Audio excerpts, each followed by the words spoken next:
राधे राधे। आप सभी का श्री जी के चैनल श्री जी की दासी पर बहुत बहुत स्वागत है। आशा है आप सब बिल्कुल अच्छे होंगे और मेरे द्वारा सुनाई गई सभी कृष्ण कथाएं आपको भगवान श्री कृष्ण की भक्ति में और आगे लेकर जा रही होंगी। सरल और सहज इंसान भगवान को बहुत जल्दी प्राप्त करता है, लेकिन अगर एक इंसान चतुराई से भरा हुआ हो तो भगवान को प्राप्त करना इतना आसान नहीं है। आज हम ऐसे ही एक भक्त की कथा सुनेंगे जिसका नाम है बोंदू। अब ये बोंदू जो है, इसका असली नाम बोंदू नहीं है, लेकिन क्योंकि ये इतना भोला भाला था, सभी लोग इसे बोंदू के नाम से पुकारते थे। आश्रम में गैया चराता था और वृंदावन में रहता था। बोंदू रोज अपने गुरुजी से भगवान श्री कृष्ण के बारे में प्रवचन सुनता था।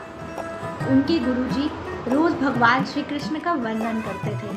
भगवान कैसे दिखते हैं, कैसे चलते हैं, कैसे उठते हैं, ये सब कुछ सुनता था।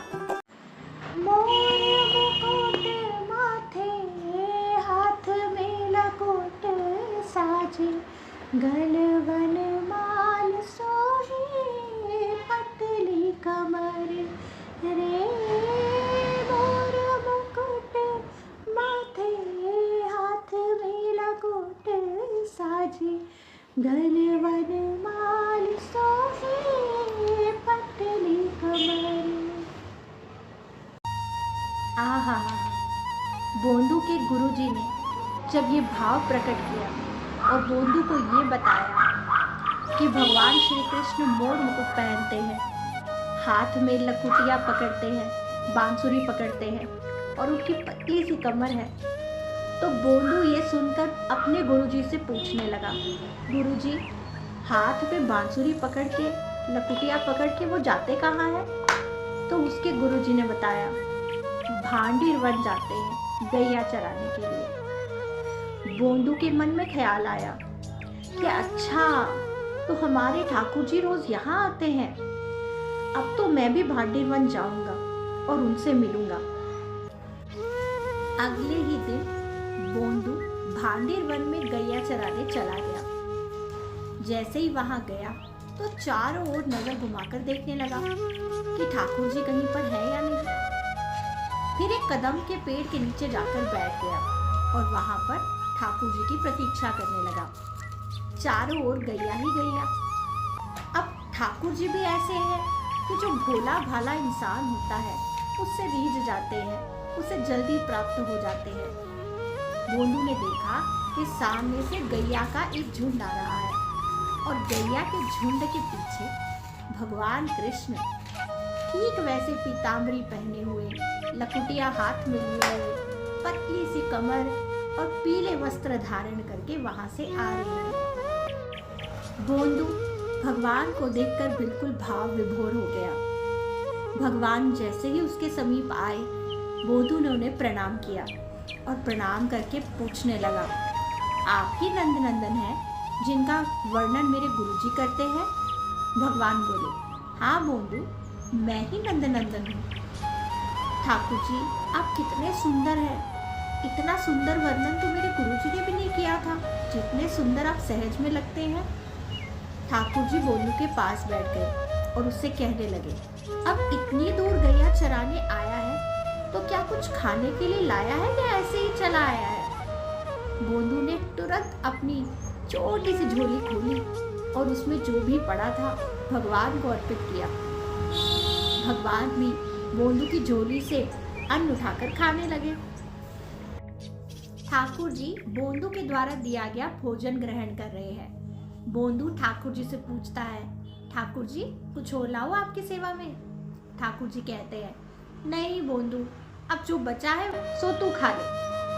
जब बोंदू खाने लगता है तो देखता है ठाकुर जी ने कुछ उसके लिए छोड़ा ही नहीं। बोंदू ठाकुर जी से कहता है, ठाकुर जी, आपने तो सारा ही खा लिया, अब मैं क्या खाऊंगा? तो ठाकुर जी कहते हैं, सुन बोंदू, कल जब तू आएगा तो थोड़ा सा ज्यादा भोजन लाना, फिर हम दोनों मिल बैठकर खाएंगे। उसके बाद बोंदू बहुत खुश होकर अपने घर वापस गया और रास्ते में यही सोचता रहा कि मैं तो सोचता था ठाकुर जी सिर्फ मेरे गुरुजी को और बाकी के सखाओं को दिखाई देते हैं, पर आज तो मैंने भी ठाकुर जी देख लिए, आज तो मैंने भी उनसे मिल लिया। अब इसी खुशी में दूसरे दिन बोंदू खूब सारा भोजन लेकर ठाकुर जी के लिए फिर वही बांडेर वन में जाता है। ठाकुर जी फिर से आते हैं तो उस बोंदू के साथ बैठकर भोजन करते हैं। इसी प्रकार हर दिन बोंदू ठाकुर जी के साथ भोजन करता है, पर बोंदू किसी को ये बात बताता नहीं, क्योंकि उसे लगता है कि सब भगवान जी से पहले ही मिल चुके हैं। बस बोंदू ही था जिसने ठाकुर जी को भांडेर वन में नहीं देखा था। इसी प्रकार बोंदू रोज ठाकुर जी के लिए ढेर सारा भोजन लेकर जाता था। फिर एक दिन बोंदू ठाकुर जी के लिए भोजन लेकर जा रहा था और उसके गुरुजी ने ये सब करते हुए उसे देख लिया। उसके गुरुजी ने उससे कहा, बोंदू इतना सारा भोजन तुम अकेले खाओगे? बोंदू कहने लगा, नहीं गुरुजी, ये भोजन मेरे ठाकुर जी के लिए है। ठाकुर जी? कौन से ठाकुर जी? जिनका वर्णन आप अपनी कथा में करते हैं वही ठाकुर जी।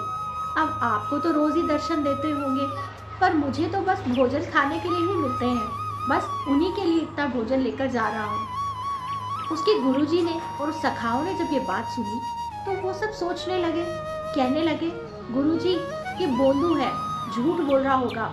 पर गुरुजी कहते, नहीं, बोंदू तो बहुत भोला है, झूठ नहीं कह सकता।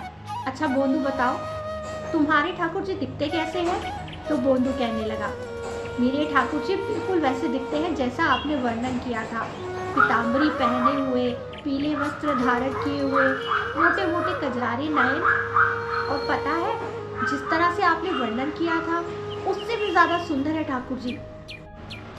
गुरुजी सच कहूँ तो मैं उनकी सुंदरता का वर्णन शब्दों में कर ही नहीं सकता। ऐसा सुनते ही बोंदू के गुरुजी को पक्का विश्वास हो गया कि बोंदू को ठाकुर जी जरूर दर्शन देने आते होंगे।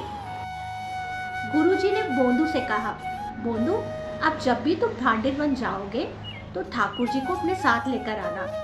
बोंदू बहुत खुश हुआ, सोचने लगा, मेरे गुरुजी ने मुझ पर इतना विश्वास दिखाया है कि ठाकुर जी को उनके दर्शनों के लिए मुझे कह रहे हैं।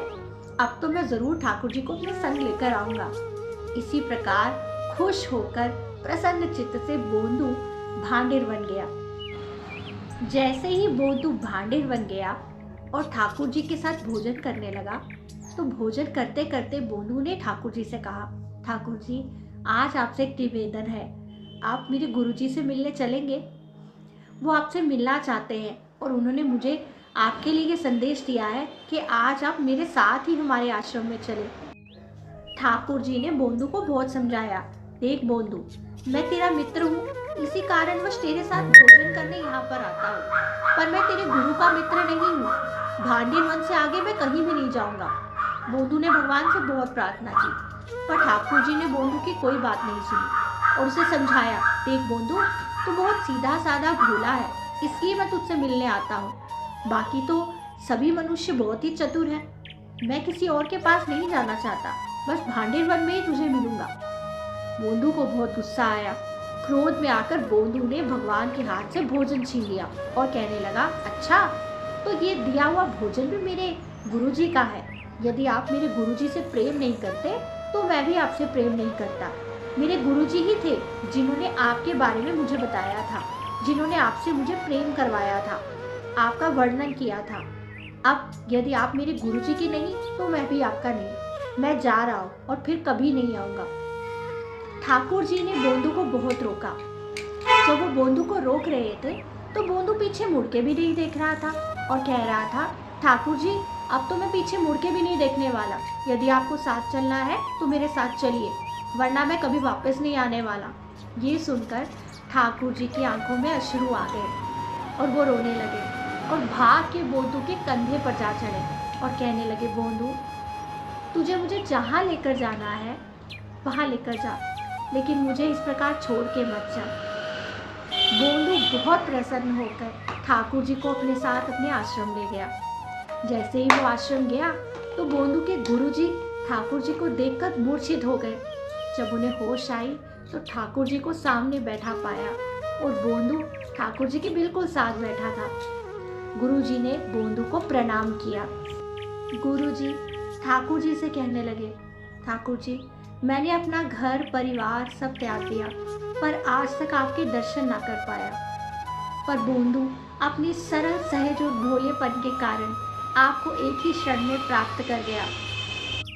अंत में मैं यही कहूँगी कि यदि ठाकुर जी को जल्दी प्राप्त करना है तो हमें भी बोंदू के जैसे सरल सहज रहना चाहिए। भोलेपन में हमें ठाकुर जी जल्दी मिल जाएंगे, और यदि थोड़ी भी चतुराई दिखाई तो ठाकुर जी का मिलना असंभव है।